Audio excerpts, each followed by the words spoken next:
السلام علیکم۔ آج ہم آپ کے ساتھ حضرت سلیمان علیہ السلام کے دور کا ایک نہایت ہی دلچسپ واقعہ پیش کرتے ہیں۔ ایک دفعہ حضرت سلیمان علیہ السلام کو اللہ تعالیٰ کی طرف سے حکم ہوا کہ فلاں سمندر کے کنارے جاؤ، جہاں سمندر کے اندر آپ کو ایک حیرت انگیز چیز نظر آئے گی۔ حضرت سلیمان علیہ السلام اپنے وزیر اور جنوں کو ساتھ لے کر اس سمندر کے کنارے پہنچ گئے۔ وہاں جا کر انہوں نے ارد گرد دیکھا تو ان کو کوئی چیز نظر نہ آئی۔ حضرت سلیمان علیہ السلام نے جنوں کو حکم دیا کہ سمندر کے اندر غوطہ لگا کر دیکھ آؤ، مجھے سمندر کے اندر کے حالات بتاؤ۔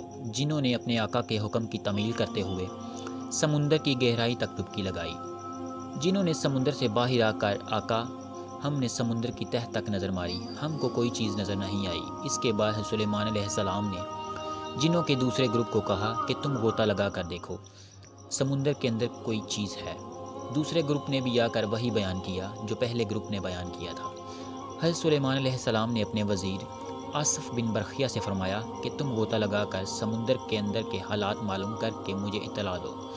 وزیر نے غوطہ لگا کر سمندر کی تہہ پر نظر ماری۔ اس کو نور سے بھرا ہوا ایک گنبد یعنی کعبہ نظر آیا۔ وزیر نے وہ کعبہ سمندر سے باہر نکال کر حضرت سلیمان علیہ السلام کو پیش کیا۔ کعبہ چاروں دروازوں پر مشتمل تھا۔ ان کے چاروں دروازے اس طرح سے بنے ہوئے تھے، ایک یاقوت، دوسرا موتی کا، تیسرا ہیرے کا اور چوتھا سبز زمرد کا بنا ہوا تھا۔ یہ کعبہ سمندر کی گہرائی میں ہونے کے باوجود بھی خشک تھا۔ حضرت سلیمان علیہ السلام نے دیکھا کہ ایک خوبصورت جوان اس کعبہ کے اندر نماز ادا کر رہا ہے۔ آپ علیہ السلام نے کعبہ میں داخل ہو کر اس سے فرمایا، اے اللہ کے نیک بندے، آپ کو کس نے اس کعبہ میں داخل کیا؟ اس بندے نے حضرت سلیمان علیہ السلام کو جواب دیا، اے اللہ کے پیغمبر، میرا باپ اپاہج تھا، میری ماں آنکھوں سے اندھی تھی، میں نے اپنے والدین کی 70 سال خدمت کی۔ جب میری ماں کا وصال ہونے لگا تو میری ماں نے اللہ تعالیٰ سے دعا کی، اے اللہ تعالیٰ، میرے بیٹے کو نیک اور پرہیزگار بنا دے تاکہ وہ اپنی ساری زندگی تیری اطاعت میں گزار دے۔ جب میرے باپ کے وصال کا وقت آیا تو میرے باپ نے دعا کی، اے اللہ، میرے بیٹے کو عبادت کرنے کے لیے ایسی جگہ عطا فرما جہاں شیطان کا داخلہ نہ ہو سکے۔ جب میں اپنے والد کو دفنا کر سمندر کے ساحل کی طرف آیا تو مجھے یہاں ایک چھوٹا سا خوبصورت گنبد نظر آیا۔ میں اس کے اندر داخل ہوا تو اللہ تعالیٰ کی طرف سے ایک فرشتہ آیا جس نے نوری گنبد کو سمندر میں اتار دیا۔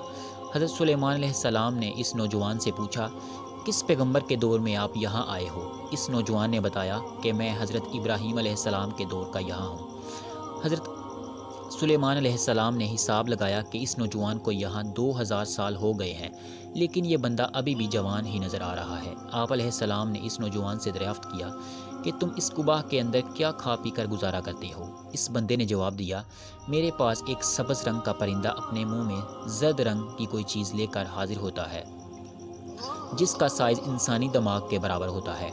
وہ چیز بہت ہی مزیدار ہوتی ہے، اس میں طرح طرح کا مزہ ہوتا ہے، میں اس کو کھا کر اپنی بھوک اور پیاس مٹاتا ہوں۔ حضرت سلیمان علیہ السلام نے اس نوجوان سے دریافت کیا، کیا تم ہمارے ساتھ جانا چاہتے ہو یا سمندر میں ہی رہنا چاہتے ہو؟ اس نوجوان نے جواب دیا، اے اللہ کے پیغمبر، مجھے سمندر کے اندر ہی رہنا ہے۔ اس نوجوان کی بات سن کر حضرت سلیمان علیہ السلام نے اپنے وزیر کو حکم دیا کہ اس کعبہ کو وہاں ہی چھوڑ آؤ جہاں سے تم نے اس کو اٹھایا ہے۔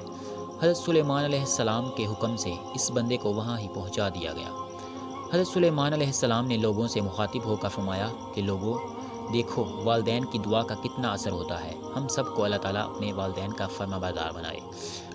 حضرت علی رضی اللہ تعالیٰ عنہ سے مروی ہے کہ آپ صلی اللہ علیہ وآلہ وسلم نے فرمایا کہ 7 ایسے لوگ ہیں، جب تم ان کو دفناؤ گے تو ان کے رخ قبلہ کی طرف سے موڑ دیے جائیں گے۔ آپ صلی اللہ علیہ وآلہ وسلم نے فرمایا، جا کر قبر کو کھود کر دیکھ سکتے ہو، اگر ایسا نہ ہو تو آپ کہہ دینا کہ میں نے غلط فرمایا ہے۔ لوگوں نے دریافت کیا، اے محمد صلی اللہ علیہ وآلہ وسلم، یہ کون سے لوگ ہیں جن کا منہ قبلہ سے پھیر دیا جاتا ہے؟ حضرت محمد صلی اللہ علیہ وآلہ وسلم نے فرمایا، ایک شراب کا کاروبار کرنے والا اور شرابی کا رخ قبلہ سے موڑ دیا جائے گا۔ ایک روایت میں ہے کہ شراب کا کاروبار کرنے والے کا گناہ بتوں کی پوجا کرنے والے کے گناہوں کے برابر ہوتا ہے۔ شرابی کی جب موت ہوتی ہے تو اس کی زبان پر کبھی کلمہ جاری نہیں ہوتا، شرابی پر اللہ تعالیٰ کی لعنت ہوتی ہے۔ نمبر 2، ایسا انسان جو انسانی جسم کے اعضاء کو نکال کر فروخت کرتا ہے، اس کی بخشش نہیں ہے، قبر میں اس کا رخ قبلہ سے پھیر دیا جاتا ہے۔ نمبر 3، جھوٹی گواہی دینے والا۔ نمبر 4، سود کا کاروبار کرنے والے کی آخرت اور دنیا تباہ ہو جاتی ہے۔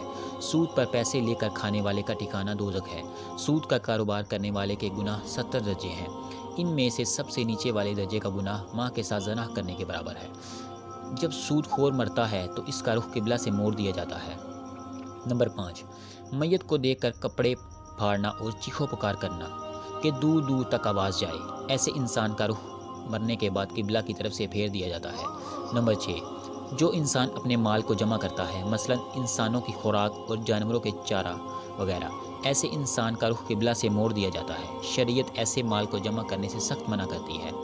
حضرت محمد صلی اللہ علیہ وآلہ وسلم کا فرمان ہے کہ جس بندے نے 40 دن تک ذخیرہ اندوزی کی تو اللہ تعالیٰ ایسے بندے کو 40,000 سال تک جہنم کی آگ میں جلائے گا۔ ایسے لوگوں کا رخ بھی قبر میں قبلہ کی طرف سے موڑ دیا جاتا ہے۔ نمبر 7، ایسا شخص جس سے اس کے والدین ڈرنے لگ جائیں، اس کا چہرہ بھی قبر میں قبلہ سے پھیر دیا جاتا ہے۔ سبحان اللہ۔